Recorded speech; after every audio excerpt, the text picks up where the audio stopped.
Praise the Lord everyone. कैसे हैं आप सब लोग? उम्मीद करता हूँ बहुत अच्छे से होंगे। आज का मेरा ये जो वीडियो डालने का पर्पस है वो सिर्फ और सिर्फ एक है, प्रभु यीशु मसीह की महिमा। जी हाँ, प्रभु यीशु मसीह की महिमा। मैं आप लोगों के साथ आज एक गवाही बांटना चाहता हूँ। वो क्या है ना, बहुत दिनों से हम एक ही न्यूज़ को सुने जा रहे हैं, कोरोना, कोविड, ये हो गया, वैसा हो गया, इतने डेथ्स हो गए, ऐसा हुआ, वैसा हुआ और ना जाने क्या क्या। लेकिन इस सब के बीच में मैं आप लोगों को एनकरेज करना चाहता हूँ कि किस तरह से परमेश्वर ने पिछले 3 महीनों में मुझे और मेरे परिवार को संभाल के रखा है। लेट मी टेल यू, परमेश्वर हर रोज़ हमें संभालते हैं, हर रोज़ वो हमें नई नई आशीषें देते हैं। लेकिन पिछले 3 महीने की जो गवाही है वो कुछ ख़ास है, जिसने मुझे एनकरेज किया, जिसने मुझे एक बात को सिखाया कि हमारा पालने वाला कोई इंसान नहीं है, यीशु मसीह है। जी हाँ, तो बात दरअसल यूँ है कि ये गवाही रिलेटेड है मेरे बैंक अकाउंट से और मेरे पैन कार्ड से। आज से लगभग कुछ साल पहले मैं अपना पैन कार्ड खो चुका था और सब कुछ अच्छे से चल रहा था, मेरा बैंक अकाउंट सब कुछ अच्छे से, इट वॉज ऑल वर्किंग, ऐसा कोई समस्या वाली बात नहीं थी। लेकिन एकदम से अचानक से 3 महीने पहले मेरा बैंक अकाउंट फ्रीज कर दिया गया और मुझे ये कहा गया कि आपको अपना पैन कार्ड अपडेट करवाना है।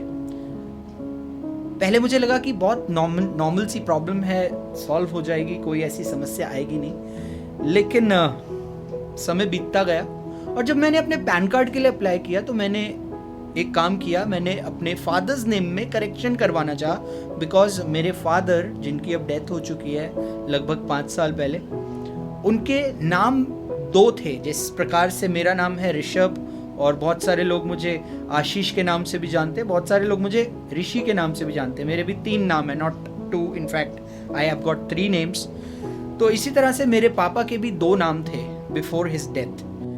जब मैंने करेक्शन के लिए अप्लाई किया तो मेरा जो अप्लाई करना था वो 3 बार रिजेक्ट हो गया।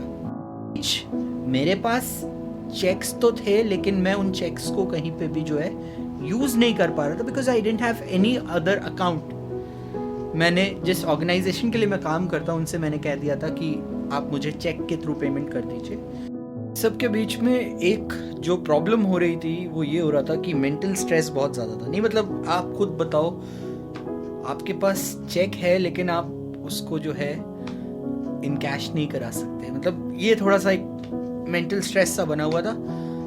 मगर कोई बात नहीं, जैसा वचन कहता है कि सारी बातें मिलकर परमेश्वर से प्रेम रखने वालों के लिए क्या करती हैं? भलाई को उत्पन्न करती हैं। तो मेरा ये भरोसा था कि नहीं, कुछ ना कुछ भलाई जरूर परमेश्वर जो है इसमें दिखाएंगे। But we were praying on those cheques. हमारे पास कोई बैंक अकाउंट नहीं था। इस बीच मैं आपको एनकरेज करना चाहता हूँ, परमेश्वर ने एक भी दिन भूखा नहीं सुलाया। मैं आपको एनकरेज करना चाहता हूँ, हमारा रेंट टाइम से जाया करता था,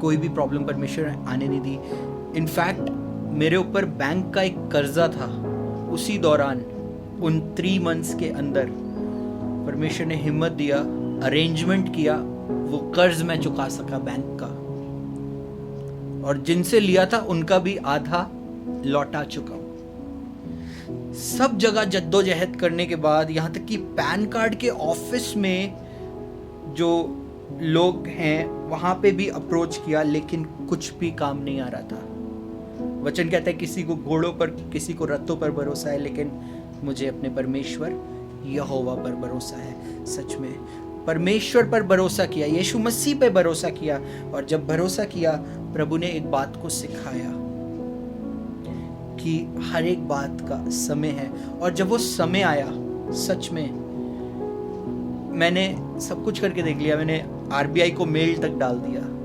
स्कूल से, जिस ऑर्गेनाइजेशन के लिए मैं काम करता हूँ वहां से प्रेशर डलवाया, कुछ भी नहीं हो रहा था। लेकिन जो बैंक की हेड है, बात करते करते लास्ट रेजोल्यूशन उन्होंने जो मुझे दिया वो ये दिया कि आप हमें पिछले 3 साल की ITR भेज दो, हम आपका पैन एक्टिव कंसिडर कर लेंगे। मैंने उनसे कहा ये बात आप पहले भी मुझे बोल सकते थे, मुझे इतना सफ़र करना नहीं पड़ता, लेकिन अगर सफ़र नहीं करता तो आज आप लोगों के साथ ये गवाही कैसे शेयर करता। और जब मैंने उनको अपना ITR भेजा 3 साल का, लास्ट 3 इयर्स का, विद इन अ डे मेरा वो जो अकाउंट था जो फ्रीज हो गया था उसको अनफ्रीज कर दिया। I could get my payment cheque को डालने के उसी दिन, प्रेजेंट डे पे, क्योंकि जिस बैंक का चेक था उसी बैंक में मेरा अकाउंट था और वो फ्रीज कर रखा था।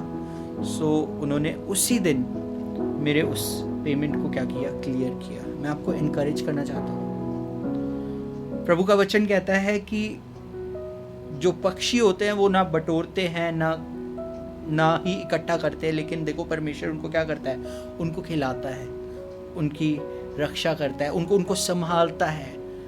बाइबल कहती है हम लोग, आप लोग उन पंछियों से, उन पक्षियों से बहुत बढ़कर हैं। एक और गवाही मैं शेयर करना चाहता हूँ। मेरी मदर का शुगर लेवल पिछले दिनों में बहुत ज़्यादा डाउन हो गया था एकदम से, and she was also Covid positive. और मेरी जो बड़ी सिस्टर हैं उनका शुगर लेवल बहुत हाई हो गया था, she was also Covid positive. उन दोनों को भी परमेश्वर ने अद्भुत रीति से चंगाई दी। सच में हमने देखा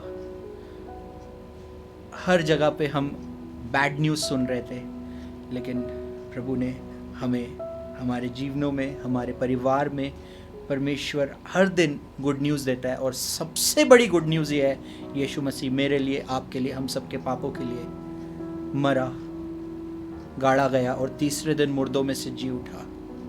यीशु मसीह पर विश्वास करेंगे, कभी भी लज्जित नहीं हो। जैसा कि बाइबल में लिखा है भजन संहिता में कि जिन्होंने उसकी ओर दृष्टि की उन्होंने ज्योति पाई और उनके मुंह कभी काले ना होने पाए। परमेश्वर हमें कभी भी लज्जित नहीं होने देते, और यही मेरी गवाही है जो मैं आपके साथ बांटना चाहता था। प्लीज प्रभु से प्रार्थना करें। जैसा कि मैंने बोला कि हमें रेंट देना है कल, आज प्रार्थना कर रहे हैं, परमेश्वर इंतजाम करता था। इलेक्ट्रिसिटी बिल देना होता था, वी यूज्ड टू प्रे, और अगले दिन हमारे पास इलेक्ट्रिसिटी बिल देने के लिए पैसे होते थे। The Bible says, "The Lord is my shepherd, I shall not want." सच में जब प्रभु हमारी ज़रूरतों को पूरा कर सकते हैं, आपकी भी कर सकते हैं।